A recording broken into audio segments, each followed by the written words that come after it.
What is going on, football fans? Back at it with another New York Giants video, and hopefully you guys like the new intro. I listened to a lot of your guys' suggestions. You guys said try to pair the old one with the new one. Try to make it strictly Giants when you're talking Giants, so that's what I did. I'll probably have a Knicks one when I do Knicks videos, Mets when I do Mets videos, but hopefully you guys enjoyed the intro, and I think it's here to stay. So thank you guys for the suggestions, and like I said, hopefully you guys enjoyed it. But today we're going to do a couple of videos. The first one we're going to start with is the quotes that came out from Joe Judge today when talking to the media about training camp, and he talked about a lot of the topics on the New York Giants. He talked about bringing back Markus Golden. He talked about Nick Gates' role. He talked about how the New York Giants are going to handle training camp in his first season as a head coach, as he certainly has had a lot of challenges. And when Joe Judge speaks, I always say it, we all like to listen. I've been very impressed with the way that Joe Judge has handled the media since he's been here. Seems to be a guy that is very detail-oriented. If you haven't watched this video on the New York Giants YouTube page, you probably have. There's over 15,000 views on it already. It was phenomenal. His whole outline of how the New York Giants are going to handle the pandemic. Two lockers between each locker. He showed you a tour of the whole facility and seems like a guy who really knows what he's doing, and something that we really didn't have with Pat Shurmur. Pat Shurmur, we heard all the rumors about guys falling asleep in meetings. He was a very nice guy, but did not seem to have a grasp on the team like Joe Judge does, and that's very encouraging. The same thing for Ben McAdoo. Ben McAdoo lost that locker room his second year with the team, and a lot of it had to do probably with the fact that they had a lot of veterans. Joe Judge doesn't have to deal with that. He's got all young players trying to establish themselves. But I do think that Joe Judge definitely has his head on straight, and I'm really looking forward to seeing what he could do in his rookie season as the New York Giants head coach. But let's jump into some of the things that he had to say. I wanted to give a quick shout out to Mike Nixon, who provided me with a lot of these quotes in my Discord. So thank you to Mike. But let's jump into some of the quotes. Most of them coming from Dan Salomon, a couple coming from Art Stapleton. First one from Dan Salomon. Coach Joe Judge is on a video conference. He said Nick Gates, who just signed a contract extension, could factor into any of the 5 offensive line spots. He said the coaches need to do a good job of mapping out how they will split his practice reps. Now, I agree to a sense that I think he could play all 5, right? His natural position was a guard. He's shown that he can play some tackle, and he's been working out at center, but he's not playing the guard. The only way he plays the guard is if somebody goes down with an injury, but between Zeitler and Hernandez, those are our starting guards, unless they have some kind of plan to shift one of them to the center, which I don't see happening. So I think Gates will either, if he does start, will either be the right tackle or the center. And then Art Stapleton went, further into it, talking about what Joe Judge had to say about Gates. Joe Judge says Nick Gates will get a considerable amount of snaps at the center and the tackle. The plan is to give him a fair shot at both. The Giants believe those competitions will start shaking out over the course of camp, and when they do, the focus will narrow for Gates as well. And, I've talked about, people have asked me in my Q&As where I think Nick Gates should be playing if he is starting this year for the Giants, even though I think he might even be more valuable off the bench because of his versatility and his ability to step in. But I think the right tackle is definitely the better option. I think he's more equipped and better prepared to play that position. He's played it before. He's not going to have any preseason games to play at the center position. So I think his best chance to start this year is going to be at the right tackle spot, obviously with Nate Solder opting out. Of course, he's going to compete with Cam Fleming. I don't really view Matt Parrott as competition, at least going into the year. He could certainly take that spot before year's end. Next thing we're going to talk about is Markus Golden.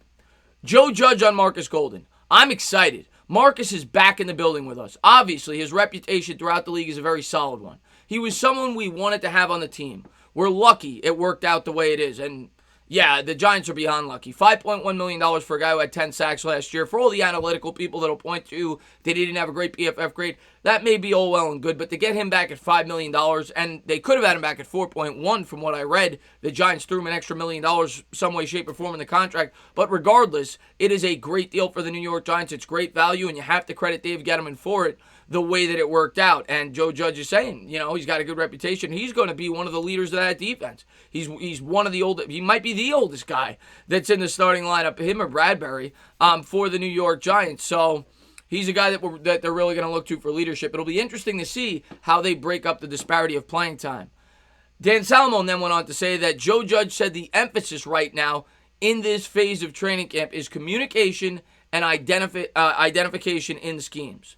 And that's really all they should be doing right now. You're not going to have padded practices till mid-August. So right now, the New York Giants on both sides of the football have brand new systems to learn, the defense and the offense. Patrick Graham's defense seems incredibly complex.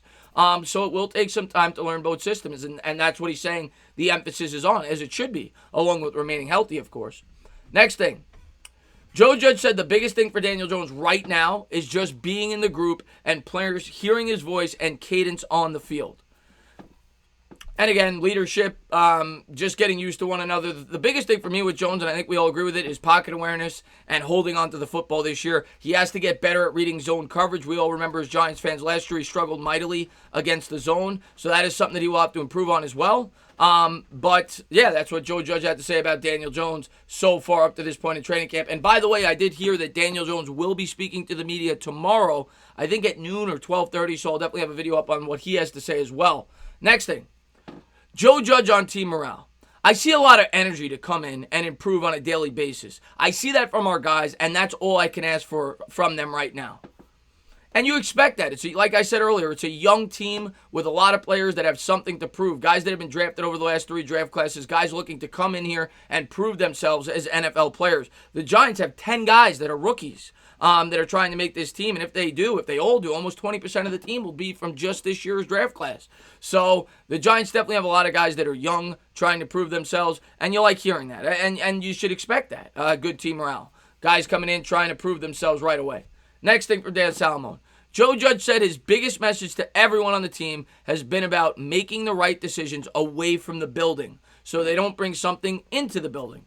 And you saw that kind of in his, his locker room, roundabout yesterday on YouTube where he was showing you all the precautions that the New York Giants have been taking. And that is going to be the biggest key to this season as far as I'm concerned, not just for the Giants, but for every team in the league. I've talked about the team doctor playing a big part. Well, the players play just as big of a part, being responsible off the field. They're not going to have babysitters, and it is going to be their duty to try to remain as healthy as they can. That means not going to gatherings of 25, 30 people like you've seen some of these NFL players going. Because if they come down with this virus, whether they're like really sick or not, they're not going to be able to play. And if, guys like Daniel Jones and Saquon Barkley can't play, the New York Giants aren't winning many football games. So I completely agree that should be harped on by the New York Giants and really every team in the league, because the Giants can remain as healthy as possible. If they go up against, say, the Cowboys and they're not doing the right thing, the Giants will get sick. So every team should be making it a point of emphasis to stay as healthy as they possibly can. John Schmelk, I wanted to pull this one up as well. Joe Judge talks about how the most important thing to focus on is putting pressure on the quarterback when talking about the defense. If sacks come, great, but the key is to put the opposing quarterback under pressure to force them into mistakes. And that goes back to what I've talked about with the Patrick Graham defense and how I think they're going to throw a lot of different looks at you, right? They're going to try to create confusion, and they're going to blitz from all over the football field, try to create pressure from the inside, from the outside, and that is what they're going to try to do, and it may not always result in a sack. We talked about Leonard Williams and the impact he had with the Giants last year. Even though he didn't get a lot of sacks, he had the most quarterback hits, and sometimes getting pressure on the quarterback that doesn't result in a sack could result in a turnover, or a bad throw, or whatever, or a fumble. So, these are all things that are important, and that's what Joe Judge went on to say. We don't necessarily have to get sacks to create good opportunities for our defense. And then I think this is the last one from Dan Salomone. I'll check after just in case. Joe Judge said we're never going to cap ourselves on creativity. And, he seems like a very creative guy. He seems like a guy that, he keeps talking about teaching and coming up with different game plans based on opponent. They're not going to have a traditional 4-3, a 3-4. They're going to throw out there whatever is suited best against their opponent. They want versatility, and that goes hand in hand with creativity. So no surprise there. I think this is a team with a lot of smart young minds and in the coaching staff that I think will bring creative game plans week to week. So I just wanted to get all those quotes up for you guys, recap it about Joe Judge and the New York Giants and some of the things he had to say today at training camp. Like I said, we always love hearing what Joe Judge has to say, and I'm just excited that football is back. They got pictures up on the Giants site. They're back at training camp, and they're getting ready for the football season. It'll really start to amp up around mid-August. So like I said, when they start putting the pads on, that's when we'll start to hear some training camp reports, how the players are performing, and I'll definitely have a lot of that up on the page as it gets into the fold. Like I said, I have a couple more videos up today, at least one more. I'm thinking probably 2, so hopefully you guys check that out. And as always, thank you guys for being the best supporters on YouTube. If you liked what you watched, please subscribe, drop a comment, maybe give me a little thumbs up. Cheers.